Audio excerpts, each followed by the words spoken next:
बाबा अवडरदानी महादेव की उस दिव्य कथा का हम और आप आनंद ले रहे थे, जिसमें बाबा महादेव का सुंदर मंगलमय विवाह संपन्न हुआ महादेवी के साथ में। कैसे महाराज भोले बाबा का श्रृंगार भस्मी आदि के साथ, सांप बिच्छू के साथ कैसे शिवगणों ने किया, और महाराज किस प्रकार इसके बाद में बहुत ही सुंदर सारे बरातियों के साथ में भोले बाबा पहुँचते हैं माता मैना के यहाँ।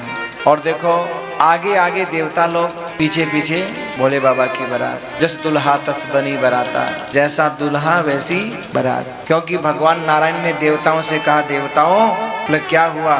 बोले देवताओं दूल्हा के अनुकूल बारात नहीं है। ये नहीं कह रहे कि बारात के अनुकूल दूल्हा नहीं है ये भोले बाबा। सब देवता सुंदर सुंदर और वो दूल्हा महाराज कहने नहीं, इस दूल्हा के लायक हम बाराती हैं ही नहीं, तो अपने तो अलग होकर के चलो। भोले बाबा समझ गए, बोले कोई बात नहीं भी, हमारे अनुसार बराती मंगा लेंगे। और भूत प्रेत डाकनी साकनी पिशाचनी महाराज, कोई बिना मुंह का, कोई 2 मुंह का, कोई 4 मुंह का, कोई 6 मुंह का, किसी के पेट में मुंह तो किसी के पीठ में मुंह, कोई गाल बजा रहा है तो कोई पीठ बजा रहा है तो कोई पेट बजा रहा है, नाना प्रकार के बाजा बज रहे हैं। अब शकुन आगे आगे चल रहे हैं, देवता लोग शगुन लेकर के चल रहे हैं। बोले बाबा अब शकुनों से कहा तुम आ जाओ, क्यों वादा किया था। रामावतार में भगवान राम की शादी की सारी व्यवस्था भोले बाबा के पास में थी। तो भोले बाबा ने देखा कि कुछ लोग एक कोने में खड़े खड़े रो रहे हैं। जब कोने में खड़े खड़े रोते हुए देखा तो भोले बाबा ने पूछा तुम कौन हो भाई? बोले बाबा हम अपशकुन हैं। अच्छा, और बाबा हम आए थे बारात देखने राम जी की, लेकिन हमको किसी ने शामिल ही नहीं होने दिया महाराज, भगा दिया तंत्र मंत्र यंत्र षड्यंत्र करके। तो कहा बिल्कुल ठीक किया। क्यों? और तुम जहां जाओ और वहां गड़बड़ नहीं हो ऐसा तो बहुत कम होगा, हो ही सकता। अच्छा किया तुमको भगा दिया। तो अब शकुन कहने लगे बाबा इसका मतलब हम तो कभी बारात देख ही नहीं पाएंगे। बाबा ने कहा क्यों नहीं देख पाओगे? और बताओ कैसे देखेंगे, कोई हमको नहीं चाहेगा। तो भोले बाबा ने कहा जिसको कोई नहीं चाहता ना उसको मैं चाहता हूँ, तो मैं ऐसे करना मेरी बारात में चलना। और महाराज आज उन अपशकुनों को भी भोला बाबा बारात में लेकर के गए हैं, जिनको कोई नहीं चाहता महाराज। जो वस्तु कोई प्रिय नहीं करता भोले बाबा कहते हैं ठीक है तुम मुझे दे दो, मैं प्रिय कर लूँगा। जिस शमशान से सबको डर लगता है भोले बाबा कहते हैं चलो हम यहीं घर बना करके रह लेते हैं। दुनिया डरती है शमशान के पास से निकलने से, शमशान के अंदर से गुजरने से डर लगता है महाराज। पर भोले बाबा कहाँ रहते हैं? शमशान में। इसका एक कारण ये भी है कि बाबा हम सब लोगों से मिलने के लिए दुनिया में आए, और जब हम और आप से मिलने के लिए भोले बाबा दुनिया में आए तो महाराज हमने आपने एक ही बात कही, बोले बाबा फुर्सत नहीं है। जिससे मिले उसने एक ही बात कही, अभी कहाँ टाइम है, वक्त ही नहीं है। सारे के सारे कम वक्त बन गए। तो भोले बाबा ने क्या देखा कि जब तक इंसान जिंदा है ना तब तक उसके पास वक्त नहीं है। बिटिया जवान हो गई, बेटा बड़ा हो गया, व्यापार करवाना है, ये करवाना है, वो करवाना है, ऐसे करना है, वैसा करना है। और जब इंसान दुनिया से चला जाता है ना तो चाहे बेटी मर रही हो, चाहे बेटा मर रहा हो, चाहे पत्नी मर रही हो, फिर वक्त ही वक्त होता है महाराज उसके पास।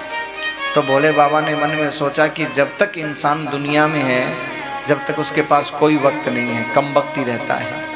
पर जब वो इस शमशान में आता है ना तो चाहे कोई रो रहा हो चाहे धो रहा हो तो आराम से सोता है महाराज, एकदम चैन की नींद। उसके तो जूं ही नहीं रेंगती महाराज एकदम कान में। तो मन में सोचा इससे अच्छी जगह और कहीं नहीं है, अब मैं किसी से मिलने के लिए नहीं जाऊंगा, सब लोग मेरे से ही मिलने के लिए आएंगे। और भोले बाबा ने शमशान में ही अपना स्थान बना लिया महाराज। हाँ, शमशान में भोले बाबा रहने लगे, शमशान को ही भोले बाबा ने अपना स्थान बना दिया। ऐसे अवडरदानी भोले बाबा महाराज, जिसे कोई नहीं चाहता उसे भोले बाबा चाहते हैं। सुंदर बारात लेकर के भोले बाबा अपनी पीछे पीछे चल रहे हैं, देवता लोग भगवान विष्णु नारायण आगे आगे जा रहे हैं। अब माता मैना तो देखो बिटिया की बारात आ रही है तो दूल्हा देखने का शौक होगा ही होगा।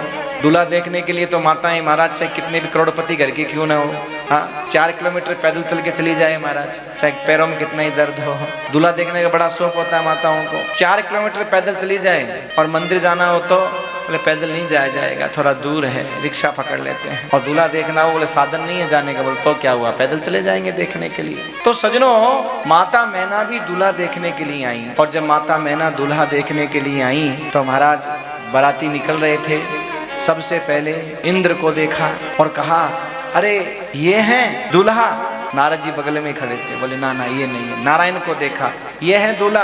अरे नहीं माता जी, ये तो दूल्हा के भाई बंधु हैं। अच्छा, भाई बंधु जब इतने सुंदर हैं तो दूल्हा कितना सुंदर होगा। देवताओं को, इंद्र अग्नि वरुण को देखा, बोले ये दूल्हा है। अरे माता जी कैसी छोटी बात कर रहे हो, ये तो दूल्हा के नौकर चाकर हैं, कर्मचारी लोग हैं।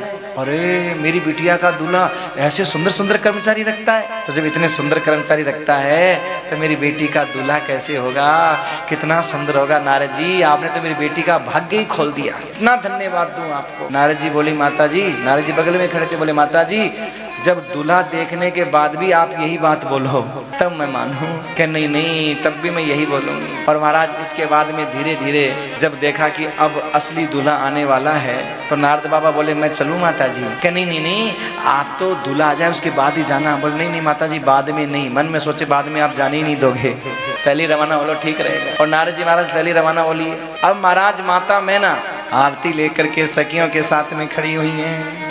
आंखों को बंद कर लिया, जैसे दूल्हा आने वाला था ना, दूल्हा आने वाला है, आंखों को बंद कर लिया और सखियों से कहा सुनो, जैसे ही दूल्हा राजा मेरे सामने आ जाए ना तब मुझे बोलना, मैं आंखें खोलूंगी।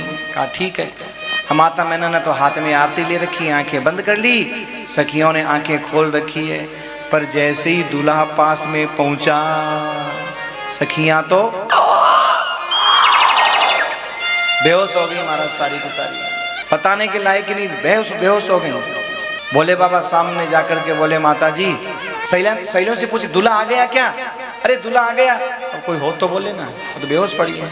इसलिए बोले बाबा स्वयं ही जाकर के बोले माता जी आंखें खोल लो, मैं आ गया। और जैसे ही महाराज आंखें खोली तो भोले बाबा के गले में जो सांप था उसने किया फूं, और जैसे ही हाथ में थाली थी वो मुंह पर मारी, और माता मैना तो वहां से भगी महाराज, भगी वहां से महाराज माता मैना।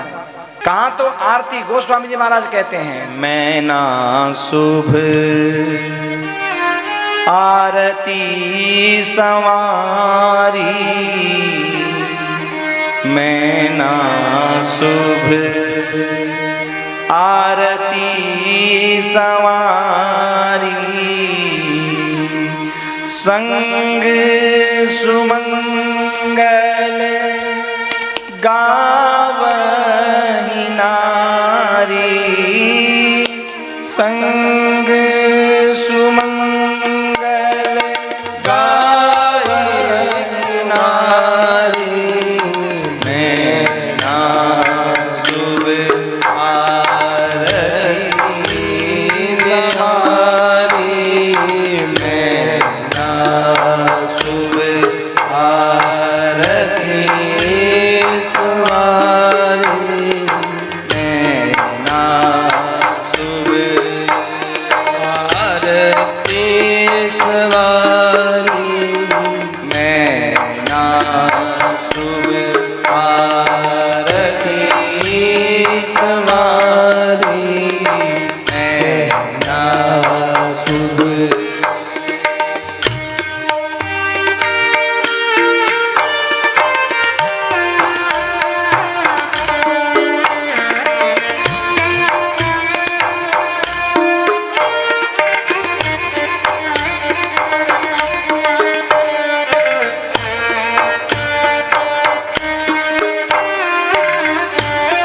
कितना सुंदर महाराज माता मैना ने कंचन थाल सजाया। कंचन थाल, कंचन माने सोने का थाल, बढ़िया महाराज, सोने का दीपक, सोने की थाली, सोने का दीपक, और बढ़िया महाराज कितनी प्रसन्न थी। आहा। पर जैसे भोले बाबा सामने आए, विकट वेश रुद्र ही जब देखा, विकट वेश रुद्र ही जब देखा, अबलन उर भय भय हूँ विशेषा, अबलन उर भय भय हूँ विशेषा,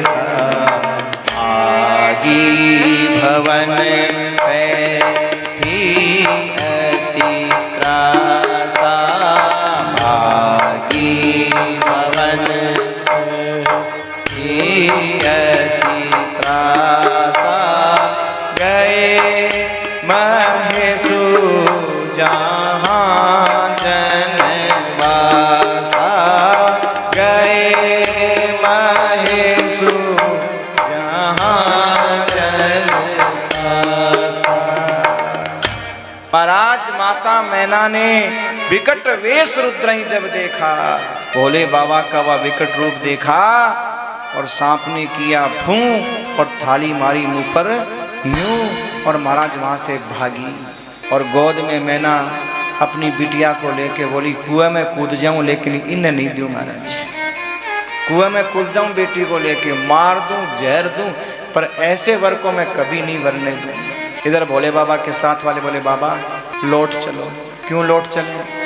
बोले बेइज्जती कराना और बाकी है क्या? बोले बेइज्जती कहाँ हुई है? तो ये कौन सी इज्जत थी? बोले बाबा बोले इज्जत ही थी, ससुराल तो ससुराल में तो जो कुछ वो इज्जत ही है। ससुराल सुख की सार, रहो वर्ष 2-4, ससुराल सुख की सार, बेइज्जती कहाँ हुई? बोले बाबा आपकी सासू माँ थाली मुंह पर मार के चली गई और ये बेइज्जती नहीं है? बोले बाबा बोले अरे तुम पागल हो, ये हर जगह की अलग अलग रीति रिवाज होती है, कहीं लड्डू फेंक करके मारते हैं तो कहीं थाली फेंक के मारते होंगे। पता नहीं जो दूल्हा आता तो लड्डू सब फेंकते हैं ना ऊपर से, ऐसे फेंकते नहीं फेंकते, वो सासू फेंकती है, कौन फेंकती है वो, वैसे फेंकते नहीं फेंकते ऐसे लड्डू सास, कुछ जो भी फेंक ऐसे कुछ ऐसी परंपरा होती है कहीं कहीं कैसे कुछ फेंकते हैं ऊपर से ऐसा कुछ। तो बोले ये तो अपनी अपनी परंपरा है, कहीं लड्डू फेंक करके मारते हैं तो कहीं थाली फेंक के मारते होंगे। अरे बोले बाबा फेंका सो तो फेंका, लेकिन बताओ दीपक बुझा करके, ये बुझाना कोई अच्छी बात है? तो अब शकुन की बात है, दीपक बुझा दिया। अरे बोले तुम पागल हो, मेरी सासू ने मन में सोचा मेरे दामाद के तो मस्तिष्क में चंद्रमा प्रकाश कर रहा है, उसको दीपक क्या दिखाना, बुझा दो, चंद्रमा को क्या दीपक दिखाना, बुझा दिया तो बुझा दिया। अरे बाबा जल का लोटा भी गिरा दिया। अरे देखो गंगा जहाँ बह रही हो वहाँ लोटे का क्या खा मिलेगा ऐसा दामाद? आज तो पहले छोटे का तिलक कर दो तो बड़ा वाला ऐंठ के बैठ जाए अब नहीं आऊंगा, मेरी तो बेइज्जती कर दी, पहले छोटे का तिलक कैसे किया, पहले मेरा होना चाहिए था।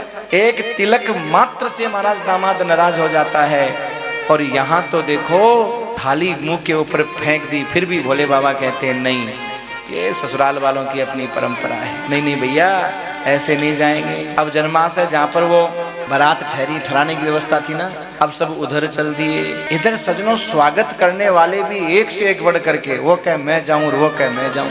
लोगों की आदत है जब किसी बड़े घर में शादी विवाह होता है ना, तो हर आदमी महाराज सेवरा बांध के पगड़ी बांध के आगे रहता है मुंह दिखाने के लिए, मैं कोई काम हो तो बताओ, कोई काम हो तो बताओ। और बेचारे कोई गरीब के घर में काम और वो हाथ जोड़ के गए भैया थोड़ी सहायता कर देना, कोई आगे नहीं आता सहायता करने के लिए। बोलो आता है क्या? गरीब के यहाँ कोई नहीं आएगा, और पैसे वाले क्या जानबूझ करके पूछ के कहेंगे कोई सहायता, कोई जरूरत है क्या, कोई काम हो तो बताओ, कोई काम हो तो बताओ। अरे भैया गरीब का चाहे दुनिया में और कोई हो या नहीं हो, पर गरीब का भगवान होता है। बोलो भक्तवत्सल भगवान की जय। राधे राधे। समाधि लगा दे। हाँ आगे वाली सीट पर सोना सख्त मना है, ड्राइवर के पास बैठे हो तो यहाँ समाधि लगाना मना है, पीछे वाले समाधि लगा सकते हैं, और आगे वालों को थोड़ी इजाजत है भाई समाधि लगाने की। हर आदमी कह रहा है बारात के स्वागत में मैं जाऊंगा, बारात के स्वागत में। वो क्या पगड़ी मुझे दे, वो पगड़ी। नारद जी क्यों लड़ रहे हो? बोले मैं जाऊंगा स्वागत में, मैं जाऊंगा स्वागत में। नारद जी बोले सब तैयार रहो, सबका नंबर आ जाएगा। बोले कैसे आएगा? बोले वो अपने आप समझ जाओगे कैसे आएगा, पहले जाने वालों को जाने दो। अब महाराज पहले वाले नाश्ता वास्ता लेकर के गए स्वागत में। अब जैसे ही वहां पहुंचे बारात आएगी, देख रहे थे बारात आएगी बारात आएगी, और जैसे ही भूत प्रेतों की बारात आई तो कुछ तो लोग देखते ही, कुछ तो ऐसे कच्चे दिल वाले थे कि देखते ही, कुछ थोड़े हिम्मत वाले थे कि कांप तो रहे थे पर फिर भी हिम्मत कर रखी थी। अब जैसे ही भूत प्रेतों ने पास में जाकर के पूछा हमारे ठहरने की व्यवस्था कहाँ है, जवाब नहीं दे पाए। पड़ोसियों ने जवाब दिया तुम्हें कौन ठहरा सकता है, जहां चाहे वहां ठहर जाओ। सच बात है, भूत प्रेतों को कौन ठहरा सकता है, जहां ठहरेंगे वहां ठहरेंगे। बड़ी मुश्किल से बेचारे कैसे तैसे वहां से लौटे। अब महाराज उन्होंने कहा रे भाई और माल नाश्ता वास्ता लेकर के जाओ। जो पहले वाले गए थे बोले अब हम नहीं जाएंगे। क्यों क्या हुआ? बोले ये भी नहीं बताएंगे। अरे बताओ तो सही हुआ क्या? बोले जो जाएगा वो अपने आप ही समझ जाएगा, दूसरों को भेजो। नारद जी ठीक ही कह रहे थे, सबका नंबर आएगा। दूसरी टीम गई महाराज, बिल्कुल यार हम जाएंगे, मुझे बताओ देते हैं हम जाएंगे, देखो बरात का स्वागत करने। दूसरी टीम गई महाराज। अब दूसरी टीम को नाश्ता करवाना था बैठा करके बढ़िया। अब महाराज वो पंगत वंगत लगा करके जैसे ही नाश्ते का नंबर आया वैसे ही सजनों, अब देखते ही हालत तो उनकी भी खराब हो गई, मगर आ भी गए, मुझों पे ताव दे के आए थे कि एकदम जाएंगे। तो अब कैसे तैसे हिम्मत रखी उन्होंने। हिम्मत रखने के बाद सबसे पहले पत्तल लेकर के एक आदमी पत्तल परोसने आया, और जैसे ही पत्तल परोसने आया तो एक नंबर पर बिना मुंह वाला बैठा था, वो पत्तल लेके खड़ा हो गया। दूसरा पीछे से बोला अरे आगे बढ़ो, परोसो पत्तल। वो बोला मेरी समझ में ये नहीं आ रहा कि इस बिना मुंह वाले के परोसों को नहीं परोसो। क्यों? जब इसके मुंह ही नहीं है तो ये खाएगा कैसे? तो महाराज उस बिना मुंह वाले के अंदर से आवाज आई, तू तो परोस दे, तुझे क्या करना है। और बिना मुंह की भी आवाज सुनी, सुनते ही ये लो खत्म, वहीं गिर गया महाराज। दूसरा कह रहे इसको हटा, तू जा तू जा तू जा।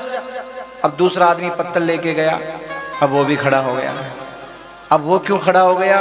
क्योंकि अब की बार 6 मुंह वाला बैठा था। उसने कहा अरे भाई तू क्यों खड़ा हो गया, अब तो परोस। उसने कहा मेरे को ये समझ में नहीं आ रहा कि एक परोसू 6 परोसू, क्योंकि सामने बैठा एक और मुंह 6 है। अब महाराज वो 6 मुंह एक साथ बोले तेरी मर्जी हो उतनी परोस दे। ये लो, आवाज सुनते ही वो भी बेहोश। महाराज ढंग से परोसाई भी नहीं कर पाए वो, और सारे के सारे, कोई पगड़ी की, कोई किसी की पगड़ी नीचे गिर गई, किसी का दुपट्टा नीचे गिर गया, बाल बिखर गए, कोई होश ही नहीं है। और जो बच्चे बारात देखने के लिए सबसे आगे आए थे वो तो महाराज भागे, और दौड़ते दौड़ते कांपते कांपते हाँफते हाँफते जब घर में पहुंचे तो माँ बाप ने कहा रे क्या हुआ क्या हुआ? बोले पहले दरवाजा बंद करो, बाद में बताएंगे क्या हुआ। और माँ बाप ने दरवाजा बंद किया, बताओ क्या हुआ? अरे बाप रे बाप, अरे बिकट बिकट भूत प्रेत, बिकट बिकट सांप। बाप रे बाप, विकट विकट भूत प्रेत, विकट विकट सांप। हाँ बाप रे बाप, बिकट बिकट भूत प्रेत, बिकट बिकट सांप। बाप रे बाप, विकट विकट भूत प्रेत, विकट विकट सांप। हाँ बाप रे बाप, बिकट बिकट भूत प्रेत, बिकट बिकट सांप। बाप रे बाप, विकट विकट भूत प्रेत, विकट विकट सांप। बच्चे कह रहे हैं बाप रे बाप, इतने बड़े बड़े भूत। सारे के सारे बच्चे बोले ये समझ में नहीं आ रहा कि ये बारात है कि यमराज की जमात है। यही समझ में नहीं आ रहा कि कोई यमराज पूरे गांव को उठाने के लिए जमात लेकर के आया हो। ये काहे की बारात है? उन्होंने कहा देखो भाई ऐसे नहीं कहना चाहिए और ठीक नहीं है। और इधर मैना माता पार्वती को गोद में लिए हुए, भई विकल अबला सकल दुखत देखी गिरि नारी, करि विलाप रोदति बदती सुतासने हूँ संभारी। नारद कर में कहा बिगारा,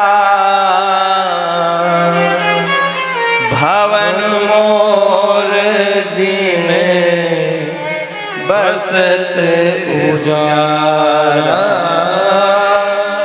भवन मोर जिन बसत उजारा। नारद कर में काहे बिगारा, नारद कर में काहे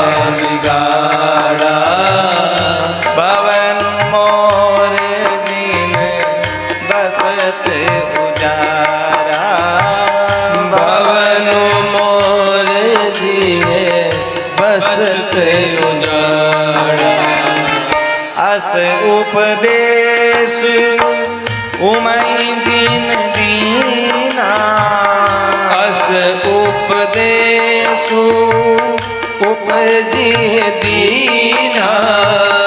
ओरे बरहि लागी तप कीना, बोर बरहि लागे तप कीना।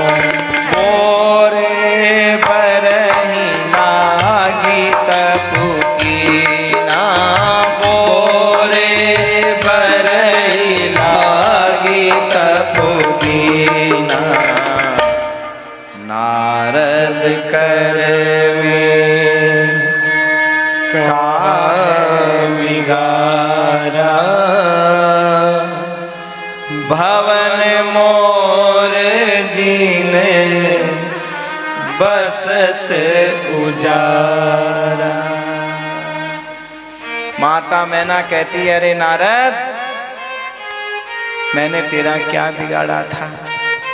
जैसे कोई हमारे साथ गलत कर दे तो हम क्या बोलते हैं, अरे भाई तूने कौन से जन्म का बदला लिया है? तेरा हमने ऐसा कौन सा बुरा किया था जो तू हमारे साथ ऐसा व्यवहार किया?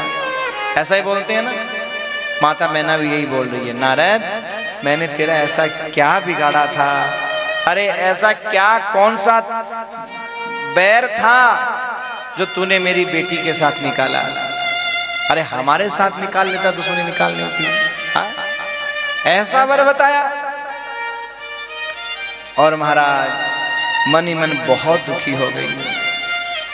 अच्छा एक बात देखो, जब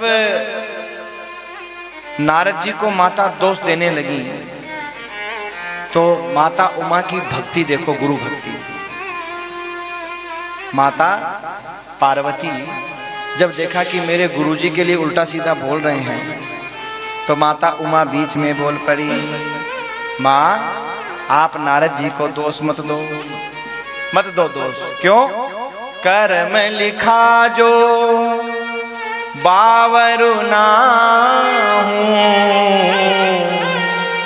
तो कत दोष लगाइए काहू, तो कत दोष लगाइए काहू। ये माता पार्वती की क्या गुरु भक्ति, जबकि होना क्या चाहिए था, माता पार्वती को भी अपनी माँ के साथ मिलकर नारद जी को दोष देना चाहिए था, पर नहीं। नारद जी मेरे गुरुजी हैं और उन्होंने मेरे लिए ठीक ही वर चुना होगा, वो मेरे लिए गलत वर नहीं चुन सकते। तो तुरंत अपनी माँ से कहा, देख माँ नारद बाबा के लिए ऐसा मत बोल। क्यों? इसमें नारद बाबा का कोई दोष नहीं है, कर्म लिखा। ये जो वर है ये तो बाबा ने पहले ही कहा था, मेरे कर्म में ऐसा ही लिखा है। और जब बाबा ने ये बात कही थी तो उन्होंने तो बताई थी, वो थोड़ी कोई ईश्वर को लेकर के आए हैं, उन्होंने तो बात को बताया था। माँ ये तो सारे संसार को ही समझ लेना चाहिए क्या? माता पार्वती कहती है, माँ एक बात बता, तेरे ऐसे दोष लगा देने से क्या विधाता का लिखा हुआ अंक मिट जाएगा क्या? विधाता का लिखा हुआ अंक मिटा सकती है क्या? अरे व्यर्थ में बोल करके कलंक क्यों ले रही है माँ? व्यर्थ में बोल करके कलंक मत ले। जब तेरे हाथ में विधाता का लेख मिटाना नहीं लिखा और मिटा नहीं सकती तो बोल करके ये झूठा कलंक क्यों ले रही है? क्योंकि होना तो वही है जो विधाता ने लिख दिया। सजनों क्या आज की बिटिया ऐसा बोल सकती है? अगर बीच में आकर के किसी ने रिश्ता करवा दिया तो महाराज पूरा दोष उस बीच वाले के ऊपर। कोई नहीं कहेगा कि मेरे कर्म में लिखा था, भाई तेरा कोई दोष नहीं है, तुमने की थी पंचायती, तुमने हमारा कर्म फोड़ा, कौन सा बैर निकाला तुमने हमसे। अब कर्म में लिखा कंकर तो के करे बड़ो शंकर है, ये बताओ महाराज। कोई कुछ नहीं कर सकता सजनों। ये सब ऐसा विधि का जोग विधान ऐसा बना हुआ होता है कि एक दूसरा, अब हर आदमी चाहता है कि मेरे को कलेक्टर मिले, पर मिलता है क्या? हर चाहता है मेरी बिटिया का पति कलेक्टर हो, पर महाराज उसकी भाग में अगर मान लो चपरासी लिखा है ना, तो जैसे ही महाराज वो चपरासी आता है आंख पे ऐसी पट्टी बनती है, वही प्रधानमंत्री दिखने लग जाता है देश का। कहिए ये दे दो, और कलेक्टर निकल जाएगा, बड़े अच्छे अच्छे रिश्ते आंखों के सामने निकल जाएंगे, और जहां डूबनी होती है वहां पर देश का प्रधानमंत्री दिखाई देने लग जाता है। और बिटिया देने के बाद सोचते हैं हाय रे ये क्या कर दिया है, कहाँ डुबा दिया बिटिया को। बाद में सोचते हैं महाराज, पहले नहीं सोचते। तो सजनों ये बात सत्य है कि आप चाहे लाख कर लो कोशिश, लेकिन जो विधाता ने अंक लिख दिए ना वो राई घटे ना तिल बढ़े, कुछ होना नहीं है। तो महाराज यही बात मैना को समझा रही है माता पार्वती। इधर सब लोग नारद जी को कह रहे हैं, नारद जी ये रिश्ता किसने कराया था? बोले मैंने कराया था। अब बिगड़ रहा है तो सुधारेगा कौन? नारद जी बोले भैया तुम सुधारो, मैंने करवा दिया, मुझे नहीं पता। अब देखो भाई, सबने कहा ना ना, मैना के पास आप जाओ, पार्वती की माँ को आप समझाओ, बारात दरवाजे पे खड़ी है। अब देखो अगर काम बिगड़ गया तो कलंक लग जाएगा, बाबा जी देख लो आपके ऊपर। नारद बाबा कहे भैया देख बात ऐसी है, मेरे प्राण मत पियो, मैं नहीं जा सकता, मैं जा ही नहीं सकता, जाना तो आपको ही पड़ेगा। सजनों बीच में होकर के कोई काम करवाता है ना, सारी की सारी समस्या किस पे आती है। आज यहाँ कथा हो रही है, चाहे जजमान हो, चाहे आप हो, चाहे हम हो, हमारे बीच में कौन है? ये संस्था के लोग, संस्था के सदस्य। अब यहाँ कोई भी बात अगर आती है तो हम शिकायत किससे करेंगे? उन्हीं से करेंगे, भले उनके हाथ में हो या नहीं हो, पर हम सारा दोष किसको देंगे? उन्हीं को देंगे। तो कहा नारद बाबा जब आपको समझ में नहीं आ रहा था तो सबसे पहले तो आप आए क्यों, और अब आप आ ही गए हो तो इस रिश्ते को पूरा करवाना आपकी जिम्मेदारी है। अब सब ने जब दबाव डाला ना तो नारद बाबा बोले एक बात मेरी भी मान लो। बोले क्या? मैं तुम्हारी मान के जा तो रहा हूँ, पर मुझे अकेला मत भेजो। क्यों? कल को कोई बात हो तो छुड़ाने वाला तो चाहिए कि नहीं चाहिए? वहां कुछ भी गड़बड़ हो सकता है, इसलिए मुझे अकेला मत भेजो। तो महाराज नारद बाबा अकेले नहीं गए, और हिम्मत होगी भी नहीं अकेले जाने की महाराज।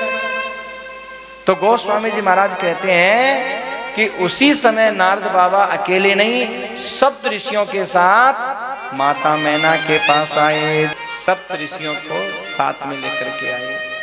अच्छा और तो और सप्त ऋषियों के साथ साथ में कहा नहीं नहीं कोई महिला भी साथ में होनी चाहिए। तो कहा अरुंधति मैया आप भी साथ चलो। हाँ मामला महिला का रह गया ना, तो महिला साथ होनी चाहिए एक। पुरुषों से तो पुरुष से महाराज बात कर ले, पर महिला से तो अरुंधति मैया को साथ लेके आए, और अरुंधति मैया ने आकर के सारी बात समझाई महाराज, सारी बातें बताई, और कहा देखो एक व्यक्ति के दूर कर देने से अगर घर बचता होना तो उसको दूर करके घर को बचा लेना चाहिए।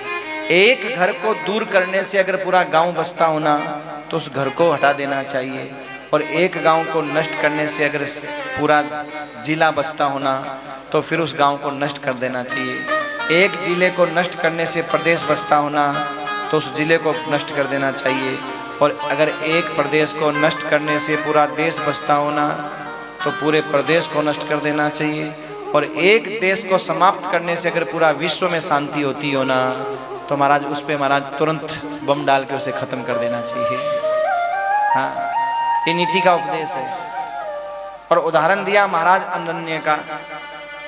महाराज अनन्य की कन्या थी जिसका नाम था पद्मा।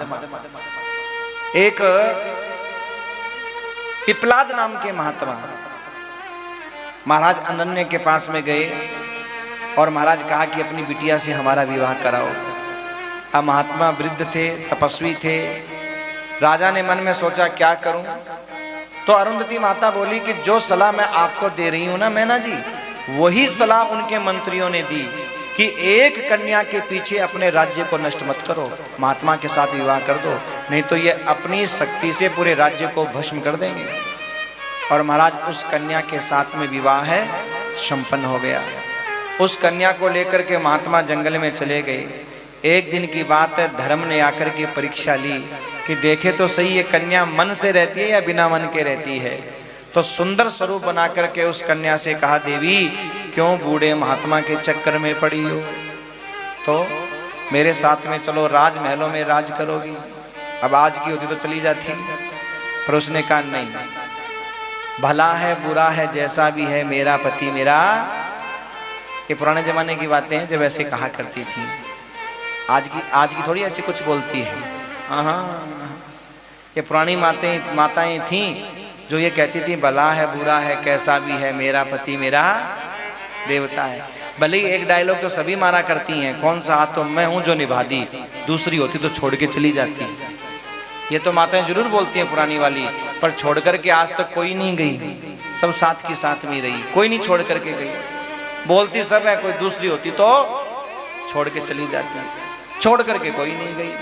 तो सजनों, पुराने जमाने में वास्तव में भला है बुरा है जैसा भी है मेरा पति मेरा देवता है, यही महाराज बात सिद्ध हुआ करती थी। अब उस कन्या ने भी कहा कि देखो जैसा भी है मेरा पति है, पर बहुत जब बार बार कहा तो उसको श्राप दे दिया कि जा तेरा पतन हो जा। वो अपने स्वरूप में आकर के बोला, देवी तुमने विचार करके श्राप नहीं दिया, मैं कौन हूँ, मैं धर्म हूँ, साक्षात धर्म हूँ, और अगर मेरा पतन हो गया तो संसार में कैसे दुनिया चल पाएगी, क्योंकि धर्म ही है जो हमें गड्ढे में गिरने से रोकता है। कैसे होगा? तब उस देवी ने कहा कि हे धर्मराज, आपने कार्य उचित तो नहीं किया, फिर भी मेरा श्राप अब असत्य नहीं हो सकता, लेकिन इतना वरदान देती हूँ, आपके 4 चरण हैं, एक साथ नहीं टूटेंगे, एक एक करके टूटेगा।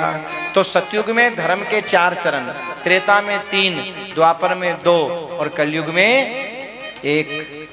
तो महाराज धर्मराज ने कहा, देवी जब मैं 1 चरण का हो जाऊंगा कलयुग में, तो एक बात बताओ, चौपाया जीव 1 पैर से कैसे चलेगा? तो कहा चिंता मत करो, माताओं के हृदय में बैठ करके मैं चलाऊंगी। और इसीलिए देख लो, पुरुष धर्म के काम में ज्यादा आगे नहीं होते, माताएं सबसे ज्यादा आगे होती हैं। बहुत कम होता है, आप लोग तो सब पुरुष भी सबसे आगे धर्म के काम में आगे रहते हो, पर सजनों अधिकांश ये जितनी भी कथाएं हो रही हैं ना, ये पुरुषों की प्रेरणा से नहीं हो रही हैं, ये सारी की सारी माताओं की प्रेरणा से हो रही है। वो घरवाली होती है जो जिद करती है, अजी सुना दो एक कथा, अजी करवा लो, अजी बन जाओ जजमान, अजी बुला लो। बोलो होता कि नहीं होता? आप भगवान साईं जी तो कर स्वयं भी ऐसे ही हैं, इनकी बात नहीं है, आप लोगों की बात नहीं है। हमारे कोटेटा जी, राम रतन जी, ये सब, हमारे सीताराम जी, आकड़ जी, ये लोग तो देखो जितने भी जजमान मिले हैं, ये तो पहले से तैयार रहते हैं, एक और एक और एक और, इनकी बात अलग है। पर एक आम अगर आप बात देखो तो 99% जो माताएं होती हैं वही पति को प्रेरित करती है कि नहीं कथा करवानी है या फिर कथा में चलना है। अगर घरवाली मना कर दे कि मैं नहीं जाऊं, तो पुरुष थोड़ा बहुत मन बनाए तो वो भी खत्म हो जाता है महाराज। क्योंकि माताओं के हृदय में बैठ करके धर्म को चलाने का ठेका उस देवी ने आश्वासन धर्म को दिया था, और आज महाराज चला रहे हैं। बहुत सुंदर सजनों, इस प्रकार समझाने के बाद नारद जी ने भी महाराज बहुत तरीके से समझाया। तब नारद सब ही समझावा, हो तब नारद सब ही समझावा, पूरब कथा प्रसंग सुनावा, पूरब कथा प्रसंग सुनावा, मैं ना सत्य सुनहु मम वाणी, मैं ना सत्य सुनहु मम वाणी, जगदम्बा तव सुता भवानी, जगदम्बा तब सुता भवानी, तब नारद सब ही समझावा, हो तब नारद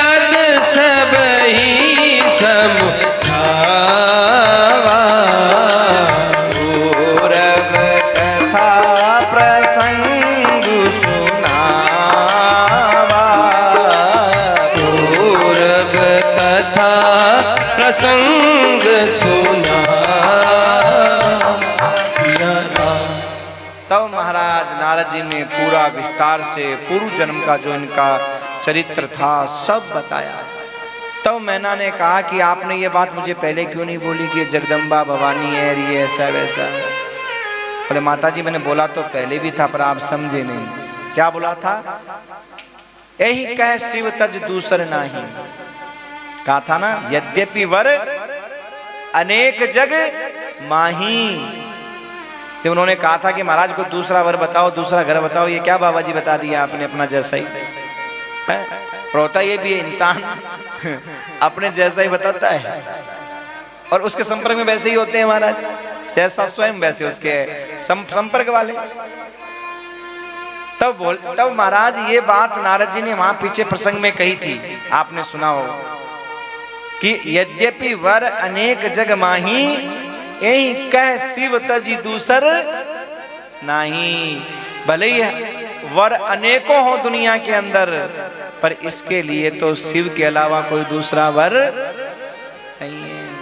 और यही कह शिव तजी दूसर नाही का एक अर्थ ये भी है, बोले यही कह शिव तजी, बोले ये वही है जिसका त्याग भगवान महादेव ने किया था, या जिसने महादेव को छोड़ा था। दूसर नहीं और दूसरी नहीं है।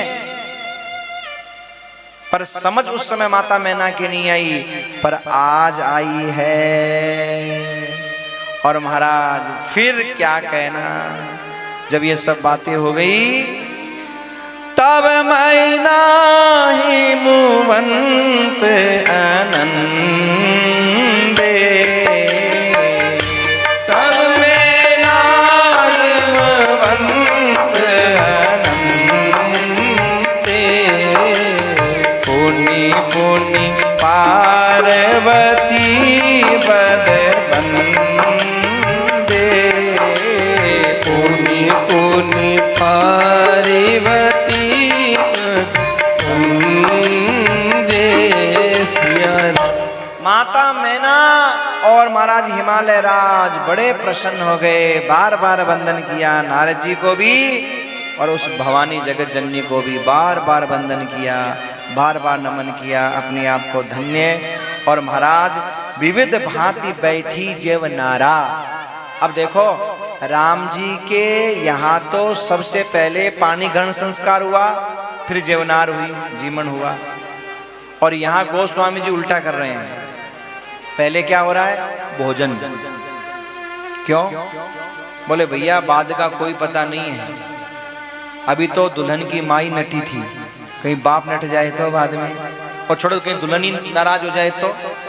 अभी तो माँ ने कहा था मैं नहीं दूं, और कहीं दूल्हा देख करके और महाराज दुल्हन ही कहते मैं तो नहीं जाऊं, तो कम से कम ये भोजन तो कर लें, कि जाएं तो कम से कम खा के तो जाएं, नहीं ऐसे जाना पड़ेगा। इसलिए सबने महाराज मीटिंग की, किस सिलसिले में? ईटिंग के सिलसिले में मीटिंग की। बोले देखो भैया शादी ब्याह सब बाद में काम होंगे, पहले ईटिंग का काम होना चाहिए, खाने पीने का काम होना चाहिए, बाद में पानी ग्रहण का काम होना चाहिए। तो सजनों यहाँ वर्णन किया गया है रामचरितमानस में कि सबसे पहले विविध पाती बैठी जेव नारा, लागे परुसन निपुण सुवारा। पंक्तियां बैठ गई महाराज, विविध प्रकार के भोजन प्रसाद हो रहे हैं और माताएं गालियां गा रही हैं। गालियां तो होती हैं महाराज, है? यही तो बात है। देखो कभी भी किसी भी बहू को अपनी सास की गाली सुनकर के या ननद की गाली सुनकर के बुरा लगे ना, तो इस प्रसंग को जरूर याद करना। एक पत्नी अपने पति से रोज कहती थी तुम्हारी माँ मुझे गाली देती है, तुम्हारी बहन मुझे गाली देती है, तुम्हारे भाई मुझे गाली देता है। वो परेशान होकर बोला देवी एक बात बता, तू लिस्ट बना, तुझको कितनी गालियां मिली, कितने लोगों ने गालियां दी। बोले बता दिया ना नाम कौन कौन ने गाली दी। बोले सुन तुझको तो मेरी माँ नहीं दी ना, हाँ बहन नहीं दी ना। बोले हाँ, पर सुन जब मैं तुझे लेने के लिए गया था ना, तो तेरी माँ बहन छोड़ पूरे मोहल्ले ने मुझे गालियां दी थी। अब कैसे कहते नहीं दी थी? बोल दी थी नहीं दी थी? तू बोली तेरी माँ बोली, कौन मना किया कि मत दो? और तुम्हारे पूरे मोहल्ले ने इतनी गालियां दी, मैंने कुछ कहा? मैं हंसता रहा, क्यों? मैं पागल था क्या? जब मैं हंस सकता हूं गाली सुन करके, तो अब तू नहीं सुन सकती? क्यों? जब तुम्हारे वाले देंगे तो मेरे वाले उसका ब्याज नहीं देंगे क्या? बढ़िया ही गाली दी, गाली दी, गाली दी। तो भैया ये तो बराबर का लेन देन चलता है।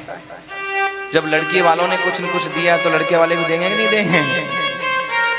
जब तुम्हारी माँ, तुम्हारी बहन, तुम्हारी सहेलियां, तुम्हारी पड़ोसन, तुम्हारी मोहल्ले वाली गालियां देके चली गई, और गालियां भी महाराज इतनी खतरनाक खतरनाक देती हैं, आग कड़े की लकड़ी पे सांप लटके, और मैं तो देखो जीजो जी को बाप लटके। अब बताओ बाप को कहां लटका दिया? कैसी कैसी गालियां देती है? देते ही नहीं देते ऐसे? मुझे आती नहीं, पर एक बार ऐसे बताया ऐसे ही, मतलब कुछ भी जोड़ जोड़ करके कहीं भी लटका दिया, कहीं भी फेंक दिया, कहीं भी पटक दिया बेचारे को, है? पर दूल्हा कभी बुरा नहीं मानता। पर वारे दुल्हन, छोटी छोटी बातों को लेकर तुम्हारी माँ ने ये कह दिया, तुम्हारे बाप ने ये कह दिया, तुम्हारे भाई ने ये कह दिया, तुम्हारी बहन ने ये कह दिया। आज के बाद में सारी शिकायतें बंद। हाँ, और ये सोच लेना भैया, जब लेने के लिए आया था तुम्हारा पति, तो तुमने भी कसर नहीं छोड़ी, अब इसके घर वाले भी कसर छोड़ने वाले। यही कारण है कि सासू गाली देती है, यही कारण है कि ननद गाली देती है। वो अपने भाई का बदला लेती है और वो अपने बेटे का बदला लेती है। तो तुम लोगों ने किया था उसके साथ। और सजनों, अच्छे से जिमनार हो गई, भोजन हो गया। अच्छा देखो, जिमनार में राम जी को भी गालियां दी गई, शिव जी को भी दी गई। ये कैसे? दूल्हा लड्डू खाने लगे तो अब बोल दे ये दूल्हा का पापा, लड्डू को दूल्हे का बाप बना दिया।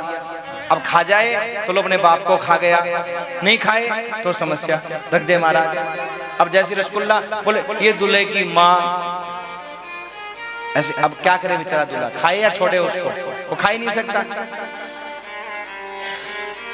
ऐसे जेवनार के समय में गालियां होती हैं, और वहां भी हुई। होने के बाद में सजनों, अब गोस्वामी जी महाराज कहते हैं भोले बाबा का पानी ग्रहण संस्कार हुआ है। देखो, पहले जेवनार की बात आई है और अब पानी ग्रहण संस्कार की बात आई है। अब सजनों, सालियों को तो अब जीजाजी से नेग लेने का समय आता ही है। मांगती है ना सालियां जीजाजी से नेग। अब महाराज जीजाजी ठहरे बाबा जी आदमी, बोले बाबा अब उनके पास नेग में क्या मिले। सालियां आगे बोले जीजाजी नेग दो, नेग दो। बोले बाबा बोले ले जाओ, आ जाओ, नेग ले लो, हाथ आगे करो। और महाराज जैसे सालियों ने हाथ आगे करा, झोली में हाथ डाला और डाल करके निकालो एक सटकारो, हाथ में दे दियो कालो नाग। जैसी साली ने नाग दिया, अरे बाप रे, भागी महाराज। बोले बाबा बोले साली जी नेग यहीं क्यों छोड़ रही हो, नेग साथ में लेकर के जाओ अपने घर पे। दोबारा दूसरी साली हिम्मत ही नहीं की नेग मांगने की। कराओ सालियों, नेग तो ले जाओ। कोई भी साली नहीं है कि भैया तो जीजाजी बड़े विचित्र है। सीधा महाराज सांप ही हाथ में धर देते। बोलो शंकर भगवान की जय। बहुत सुंदर सजनों, पानी ग्रहण संस्कार हुआ। बहुत प्रकार का दाइजा दिया, भोले बाबा की इच्छा नहीं थी। देखो सजनों, दाइजा देने की परंपरा पुरानी भी है, आज की नहीं है, पुरानी है। और आज पुरानी परंपरा है, लेकिन बिटिया को अपनी इच्छा से जो दिया जाता है ना, वो तो महाराज अनुकूल है। पर जो मांग करके, बोले हम तो मांग के लेते ही नहीं है। मांगने के तरीके बदल गए पर मांगना नहीं बदला, आज तरीका बदला। तरीका कैसे? बोले हमको तो कुछ नहीं चाहिए, फिर अपनी बेटी को जो चाहे सो दो।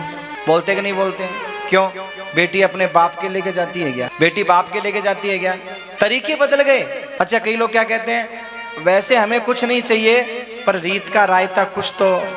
जब भोले बाबा को मैना इस प्रकार बोल रही थी, तो भोले बाबा ने माँ अपनी सासू माँ को समझाया, सासू माँ आप चिंता मत करो, आज के बाद में आपकी बिटिया की जो जिम्मेदारी है वो हमारे परिवार की है, आपसे कोई शिकायत नहीं होगी। क्यों? आपने तो पाल पोस करके इतना बड़ा कर दिया। ध्यान दीजिएगा, कितनी सुंदर बात कही है। जो सास ये कहे कि तेरी माँ ने क्या सिखाया, उससे पहले इतना सोच लेना कि तुम भी इसकी माँ हो और जन्म देने वाली माँ से कहीं बढ़ कर के हो। और जो इसने अपना बचपन निकाला वो तो खेल कूद में निकल गया, सिखाने का जो समय है वो तो अब है। अगर वो माँ ना सिखा सकी तो क्या है, तुम भी माँ हो, तुम सिखा दो। तो कभी भी बहू को ऐसा ताना नहीं देना चाहिए मेरे भाई। और भोले बाबा ने भी यही कहा कि हे माँ, आप चिंता मत करो, आपकी बिटिया के विषय को लेकर के कभी आपको कोई दो बात नहीं कही जाएगी और नहीं आपकी बेटी को कभी ऐसा। तो मैं ना अपनी बेटी उमा के पास में गई, गोद में बिठाया है और गोद में बिठा करके शिक्षा दे रही है। बड़ी सुंदर शिक्षा दी है। सबसे पहले क्या कहा, अपनी बेटी को गले से लगा करके सर पर हाथ फेरती हुई, जैसे छोटी बच्ची को कोई दुलार कर रहा हो। बेटा बेटी चाहे कितने भी बड़े क्यों न हो जाएं सजनों, लेकिन माँ बाप के लिए तो छोटे ही बने रहते हैं। बेटा चाहे अपने आप को कितना ही समझदार माने, बेटी चाहे अपने आप को कितनी भी समझदार माने, पर माँ बाप तो यही सोचते हैं कि मेरा बेटा कहीं दुखी नहीं हो जाए, मेरी बेटी कहीं दुखी नहीं हो जाए, इसलिए हमेशा ज्ञान देने की कोशिश करते हैं। पर आज छोटी बच्ची को जैसे कोई माँ दुलार करती है ना, और सर पर हाथ फेरती हुई और महाराज दुलार कर रही हैं और कह रही हैं, बिटिया तो अपनी माँ की एक बात का सदा ध्यान रखना। क्या? बेटा सदा अपने पति भगवान शिव महादेव की हमेशा पूजा करना, क्योंकि नारी का धर्म, नारी का कर्म और पहला कर्तव्य है अपने पति को परमेश्वर मान करके उनकी सेवा करना। बिटिया इस धर्म को कभी भूलना मत। पर ऐसे कहते कहते आंख में आंसू आ गया, रोने लगी महाराज, अश्रु धारा बह चली। आंसुओं के द्वारा माता मैना ने पार्वती मैया के शीश पर जलाभिषेक कर दिया, जल की धारा बहने लगी। और क्या कह रही है रोती हुई? माता मैना रोती रोती विधाता को दोष देने लगी, अरे विधाता तूने संसार में इस नारी को जन्म ही क्यों दिया? तूने नारी को जन्म क्यों दिया? क्यों? नारी के जीवन में कभी स्वतंत्रता नहीं रही, कभी स्वतंत्रता नहीं रही। जब तक बचपन रहता है तब तक ये नारी अपने माँ और बाप के पराधीन रहती है। हमेशा कहीं गई आई, बैठी उठी, कभी स्वतंत्र नहीं। और विवाह होकर के गई तो हमेशा पति सास ससुर के अधीन रही, कभी अपनी मर्जी से कुछ नहीं कर पाई। और वृद्धावस्था आई, और वृद्धावस्था में शायद नारी अगर ऐसा विचार कर ले कि अब मैं स्वतंत्र हूं, पर नहीं, पूरा बुढ़ापा बेटा और बहू के अधीन रह करके काटना पड़ा, पूरा बुढ़ापा। विधाता तूने ऐसे पराधीन रहने वाली नारी का सृजन ही क्यों किया, क्यों बनाया? जब तक अपने पिता के घर में रही हमेशा पराई पराई पराई,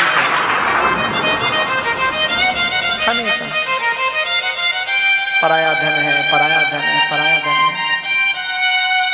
और जब विवाह होकर के गई ससुराल में तो किसी ने ये नहीं कहा कि ये हमारी है। ऐसे अलग बात है, कह दिया हमारी है हमारी है, पर जब घर में कलह हुआ, कलेश हुआ, कोई बात हुई, सबसे बड़ा ताना एक ही मिलता है उस बहू को, क्या? तू पराये घर से आई है, तू पराई है। वो नारी जीवन में ये नहीं समझ पाती कि मेरा अपना घर है कौन सा। हा? बेटी है परायो धन, हरियरी रीत है। बेटी है परायो धन, हरियरी रीत है। बेटी है परायो धन, हरियरी रीत है। बेटी है परायो धन, हरियरी रीत है। बेटी है परायो धन, हरियरी रीत है। बेटी है परायो धन, हरियरी रीत है। बेटी है परायो धन, हरियरी रीत है। बेटी है परायो धन, हरियरी रीत है। बेटी है परायो धन, हरियरी रीत है। छोड़ चली सासरियन, तोड़ सबसे प्रीत है। बेटी है परायो धन, हरियरी रीत है। छोड़ चली सासरियन, तोड़ सबसे प्रीत है। पियर में भी पराई, ससुराल में भी पराई। वो आज तक नहीं समझ पाई कि मेरा अपना घर है कौन सा। इसीलिए मां मैना कहती है, विधाता तूने इस नारी का सृजन ही क्यों किया, जिसकी आंख का आंसू आज तक सूखा नहीं। बेटा आया वो भी दो बात कह करके चला जाता है, पति आया वो भी दो बात कह करके चला जाता है, भाई आया वो भी दो बात कह करके चला जाता है, और नारी महाराज रो करके रह जाती है, और आंखों से आंसू और चेहरे पे झूठी मुस्कुराहट, हंसती है चेहरे से तो, और आंख में आंसू बहता है, रो के रह जाते हैं। इसीलिए मैथिली शरण गुप्त ने अपनी कविता में बहुत सुंदर बात कही है, नारी अबला तेरी यही कहानी, और आंचल में है दूध आंखों में है पानी। नारी अबला तेरी यही कहानी। और आज माता मैना अपनी बेटी को विदा करते समय भी आंखों में अश्रुपात करती हुई, और सजनों ये बात कह रही है कि वो इस बात को कभी नहीं समझ सकते जिनके बेटी नहीं है। बेटी की विदाई क्या होती है ये तो वही समझ सकते हैं जिनके बेटियां हैं। हाँ? रोने लगी महाराज। तब तब पार्वती मैया की आंखों में आंसू आ गए, अपनी मां को रोते हुए देख करके रोने लगी। तब तब भर्या चिरक लीला नैन, पार्वती सासरे। तब तब भर्या पैरा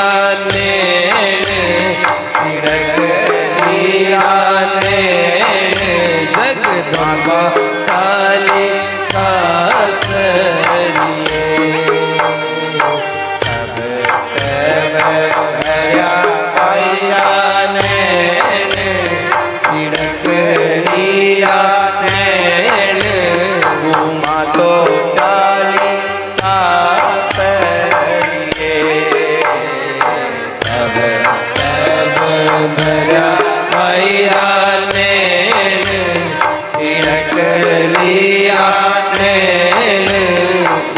तो चाली सासरिए, उमा तो चाली सासरिए, पार्वती चाली सासरिए, उमा तो चाली सासरिए, पार्वती चाली सासरिए। तब भर्या बाईरा नैन, झिड़क लीरा नैन, उमा तो चाली सासरिए,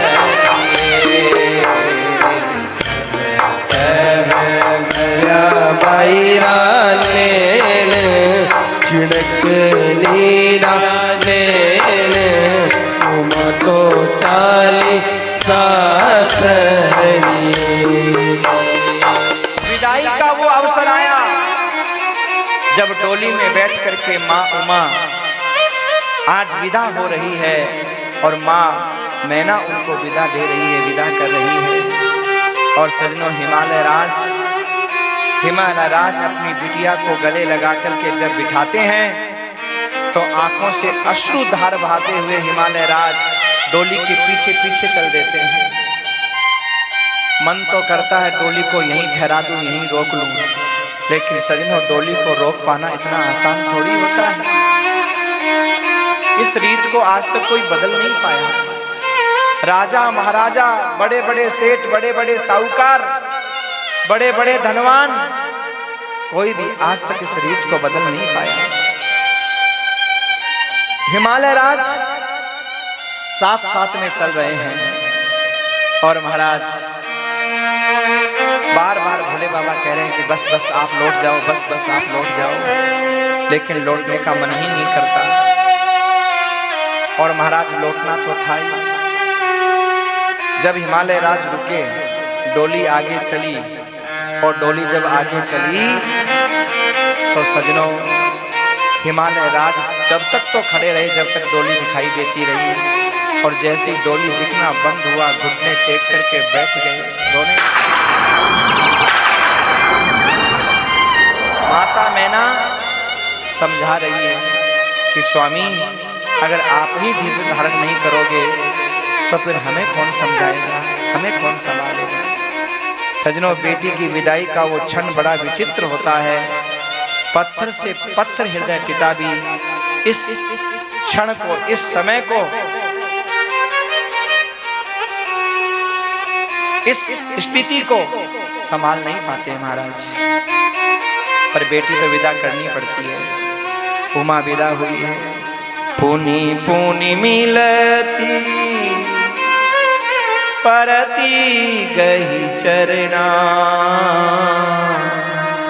परम प्रेम कछु जाई न वरना। अंत में गोस्वामी जी को भी ये लिखना पड़ा कि इस विदाई के प्रसंग को और माँ बेटी और पिता के प्रसंग का वर्णन मैं भी नहीं कर सकता। गोस्वामी जी महाराज कहते हैं माँ बार बार विदा कर रही है और भवानी बार बार माँ के गले लग रही है। विदा होकर के भोले बाबा कैलाश में आए।